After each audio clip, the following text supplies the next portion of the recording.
ప్రార్థన. పరిశుద్ధుడు పరిశుద్ధుడు పరిశుద్ధుడు అయిన తండ్రి, స్తుతి వందనములు స్తోత్రములు. సీయోనులో దుఃఖించు వారికి ఉల్లాస వస్త్రములు ధరింపచేయుటకును, బూడిదకు ప్రతిగా పూదండను, దుఃఖమునకు ప్రతిగా ఆనంద తైలమును, భారభరితమైన ఆత్మకు ప్రతిగా స్తుతి వస్త్రమును వారికి ఇచ్చుటకును ఆయన నన్ను పంపి ఉన్నాడు. యెహోవా తన్ను మహిమపరుచుకునినట్లు నీతి అను మస్తకి వృక్షములనియు, యెహోవా నాటిన చెట్లనియు వారికి పేరు పెట్టబడను. మహోన్నతుడు అయిన తండ్రి, దివ్యమైన వాగ్దానము చేత తృప్తిపరిచినందుకు స్తోత్రములు.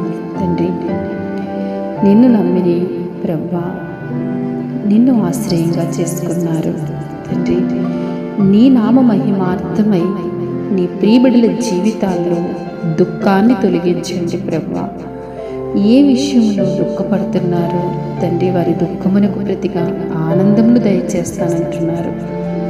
ఎవరైతే నిందల అవమానాలు భరిస్తున్నారో తండ్రి, వారికి ప్రభువా ఉల్లాస వస్త్రాన్ని ఇచ్చే దేవుడివి తండ్రి. నిరంతరము భారమైన హృదయంతో ఉంటున్నారేమో తండ్రి, వారికి స్తుతినిచ్చే దేవుడివి నా తండ్రి. మీకు వందనాలు.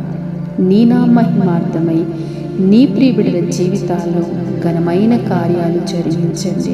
వారికి నోటి నిండా నవ్వివ్వండి తండ్రి. శాంతి సమాధానాలు నీ ప్రియబిడ్డల యొక్క హృదయాల్లో సమృద్ధిగా నింపండి ప్రభువా. నా దేవుడే దేవుడని ప్రభువా వారి సాక్ష్యమిచ్చే రీతిలో ఘనమైన కార్యాలు వారి జీవితాల్లో జరిగించి వారి దుఃఖాన్ని తొలగించండి, వారి బాధను తొలగించమని క్రీస్తు ప్రభు పేరిట ప్రార్థిస్తున్నాము తండ్రి. ఆమేన్.